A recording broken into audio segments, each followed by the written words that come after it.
মূলত বলে রাখতে চাই, গতকালকে গাজীপুর মহানগরীর গাছা থানায় ৩৫ নং ওয়ার্ডের দুলাল মার্কেট এলাকায়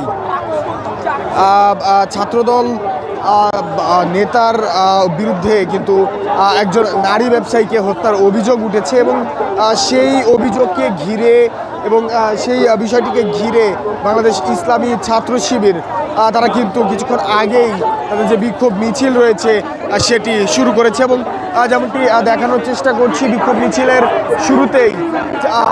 ডাকসুর ভিপি সাদিক কায়েম তিনি কিন্তু অবস্থান করছেন এবং বিভিন্ন ধরনের স্লোগান দিয়ে কিন্তু এই বিক্ষোভ মিছিলটি ঢাকা বিশ্ববিদ্যালয়ের দিকে এগিয়ে যাচ্ছে। মূলত পুরো রোডম্যাপটি যদি বলি, শহীদ মিনার থেকে রাজু ভাস্কর্য হয়ে শাহবাগ পর্যন্ত গিয়ে কিন্তু এই মিছিল সমাপ্ত হওয়ার কথা রয়েছে এবং বিভিন্ন ধরনের স্লোগান কিন্তু মিছিল থেকে দেওয়া হচ্ছে। মূলত আজকে বিকাল থেকেই দুঃখিত সন্ধ্যা থেকে কিন্তু রাজধানীর এই শহীদ মিনার এলাকায় একে একে জড়ো হচ্ছিলেন, এই বিক্ষোভ মিছিলকে ঘিরে একে একে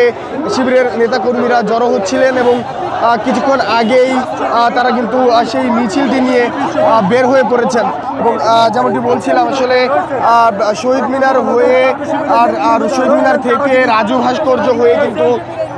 শাহবাগ গিয়ে এই মিছিলটি সমাপ্ত হবে। মূলত গতকালকে গাজীপুরের গাছা থানার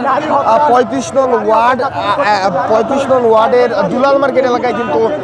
একজন নারী ব্যবসায়ী রানী নামক একজন নারী ব্যবসায়ী তাকে কিন্তু পাওনা টাকার যে ধরে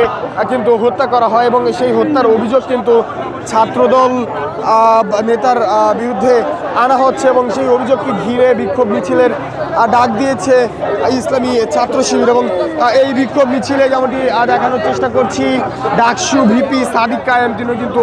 উপস্থিত রয়েছেন এবং কিছুক্ষণ আগেই সন্ধ্যার পর থেকেই রাজধানীর শহীদ মিনার এলাকায় কিন্তু একে একে জড়ো হচ্ছিলেন শিবিরের নেতাকর্মীরা এবং কিছুক্ষণ আগেই এই মিছিলটি কিন্তু শহীদ মিনার থেকে বের হয়েছে এবং রাজু ভাস্কর্য অভিমুখে কিন্তু মিছিলটি যাচ্ছে। শাহবাগ গিয়ে কিন্তু এই মিছিলটি সমাপ্ত হওয়ার কথা রয়েছে।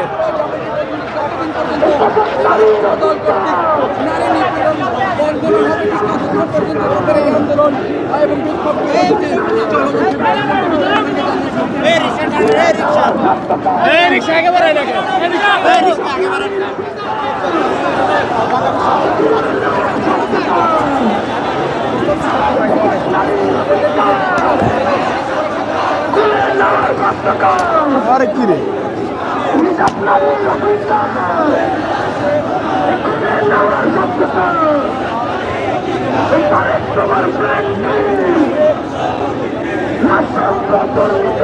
দর্শক, যেমনটি দেখছেন বিভিন্ন ধরনের স্লোগান কিন্তু দেওয়া হচ্ছে এই বিক্ষোভ মিছিল থেকে এবং এই বিক্ষোভ মিছিলটি শহীদ মিনার থেকে রাজু ভাস্কর্যে অভিমুখে কিন্তু যাচ্ছে এবং বলে রাখতে চাই, গতকালকে গাজীপুরে গাছাই থানাধীন ৩৫ নং ওয়ার্ডের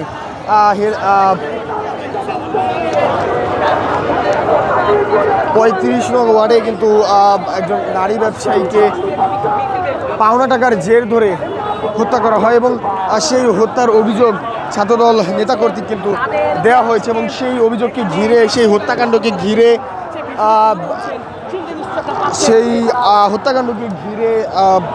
ইসলামী ছাত্র শিবির তারা কিন্তু